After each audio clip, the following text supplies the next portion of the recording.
I know this is going to come off stereotypical, but today I want to talk about Jeremy Lin and specifically his hair.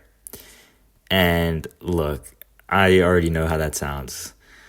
Like, okay, we're going to talk about a basketball player's hair for 10 minutes, but just stay with me because this is genuinely one of the more interesting things I've come across in a while and I've been researching in a while when it comes to the whole idea of not caring what other people think. Like actually not caring about what other people think and not just saying it. Because I think a lot of us know Jeremy Lin, a lot of us know about Linsanity, but not a lot of us know as much about his journey about his hair that we know about Linsanity. And just like not caring about what people think, I think most people just say that they don't care about what other people think. And most people walk around telling themselves and telling other people that they don't care what anyone thinks of them. But then they spend their whole day making decisions on exactly that, what people think about them. And Jeremy Lin did something that I think is actually kind of genius. And it started with his hair. So in case you don't know who Jeremy Lin was, if you remember, he had this big breakout moment called Linsanity back in 2012. Undrafted Harvard kid, Asian American. Nobody expected anything from him. And then he just went on this absolute amazing run with the Knicks, and the whole world lost their mind for a few weeks. And it was a great story. It was genuinely amazing, and it inspires me a lot. When I play basketball, I'm always at least thinking about Jeremy Lin, whether his shots or his plays or whatnot. But then things kind of settled down, and he talked about this. He said that after all of that, after Linsanity, he found himself in this box where he was constantly obsessing, monitoring over what people thought about him and what he should be doing, what he shouldn't be doing, how he was coming across. Like the whole experience of being that famous that quickly did something to him. It made him way more self-conscious, more calculated, but also more worried. So he decided to do something about it. And this is where his hair comes in. And it started small. He had braids when he was with the Charlotte Hornets, just something fun, just something different, something his teammates were into. But then it became more intentional because at some point he realized changing how you look in public, doing something with your appearance that people are going to have opinions about, it's actually a really effective way to practice not caring what people think. And that specifically is the part that I love. He wrote about it himself in the Players Tribune called So About My Hair. And he said, and I'm paraphrasing here, but he said something as simple as how he wore his hair could pull him out of his comfort zone and make him feel more free. And he said, before I get older and have a family and all of that, I want to be able to say to myself, who cares what anyone else thinks? And his hair was his training ground for that. That's kind of insane if you think about it, but that's a real system. That's not just talking about not caring, that's actually building the muscle.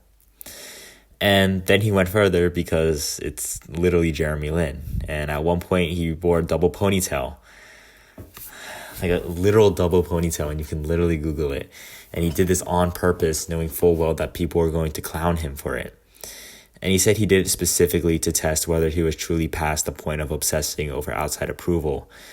And even his own mom hated this stuff. The loudest critic was apparently his own mom on his haircuts. But he kept going. And that's the thing that gets me. Because it's so easy to read that and laugh, right? Like, okay, double ponytail, hilarious. Okay, Jeremy. But think about what he's actually doing there. He's creating situations where he knows people are going to make fun of him. And he's walking into rooms knowing that people are going to look at him weird. He's going to games, getting interviewed, being on camera, all of it, with hair that he knows is going to get a reaction. And he's sitting in that discomfort on purpose, repeatedly, until it stops feeling like discomfort. That is the actual work. That's it. Because here's the thing about caring about what people think. Everyone talks about it like it's just a mindset you can switch off. Like you can decide one day that you don't care anymore, and that's that. And if you're struggling with it, if you're a people pleaser, if you're afraid of being judged, if you hold yourself back because you're scared of how you'll come across, people just go, oh, well, just stop caring so much. Like, as if that's some great advice that you've never heard before. But Jeremy Lin's approach was different, and he treated it like a skill, like a muscle that you actually have to train. And the way you train it is by repeatedly doing the thing that triggers it. You repeatedly put yourself in a position where people are going to look at you and have opinions, and you survive it, and you do it again, and then you survive that, and then slowly it starts to loosen its grip on you. Over time, it stopped bothering him. That's what he said. Over time, it stopped bothering him when people made fun of him, because the whole point was for him to enjoy being himself no matter the reaction. And that's really the real end goal. That's the whole thing, being able to enjoy yourself no matter what people think. And you don't get there by thinking about it. You get there by practicing it. But obviously, we can't talk about Jeremy Lin's hair without talking about the dreads, which is a whole thing that can serve as its whole different video. There's a whole cultural conversation that went on there, and at least from my point of view, I thought he handled it really thoughtfully. And I'm not going to get deep into all of that, but what I do want to talk about in this video is how he handled the public reaction. Because people on Instagram were saying that he was trying to be black, and by name, publicly, in front of lots of people. A lot of people were doing it, and the internet does what it does best, and it diffuses information and it explodes. And Lin just didn't get defensive. He appreciated the words, and he said something that I think is really important, which is that I think cultural exchange, when it's done with real respect, is a beautiful thing. And that was it. And I think the reason why I talk about this is because that sort of response, I think, is only possible if you've already done the work, if you've already sat in discomfort 1,000 times before, if you've already worn the double ponytail and heard the jokes and felt the eyes and gone, yeah, okay, and moved on. Because if you haven't done that work, a public hit like that would have destroyed you. And you'd either shut down or you'd go full defensive and make everything worse. But he had the practice. He built the muscle. I think about this a lot in terms of like, what's the equivalent in your own life?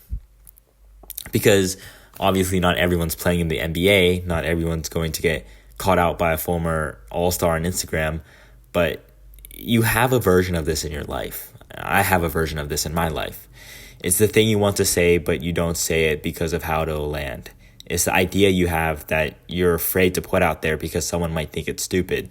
It's posting something or starting something or wearing something or going somewhere alone or saying no to someone and just bracing for the reaction, and that reaction meaning too much for you. And the answer, I think, at least what Jeremy Lin sort of figured out and then actually lived out, is that you need small practice reps of it. Not huge dramatic moments, not some big speech you give yourself about not caring. Little things, deliberately uncomfortable little things. Wear something you know is going to get a look.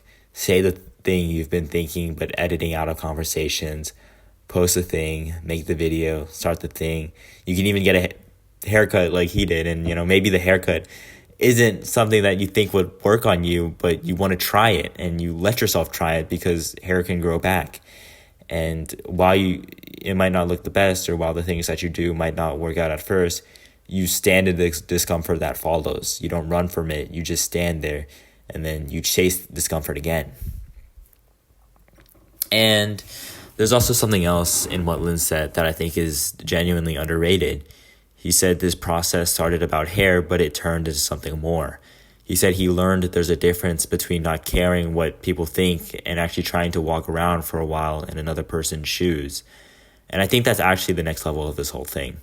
Because when you're too worried about what people think, everything is about you. All your attention is on yourself.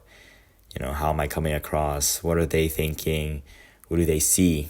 And when you free yourself from that, when you do the work of not caring, you actually have space to look outward, to be curious about other people, to have conversations you never had before because you're too busy managing your own image.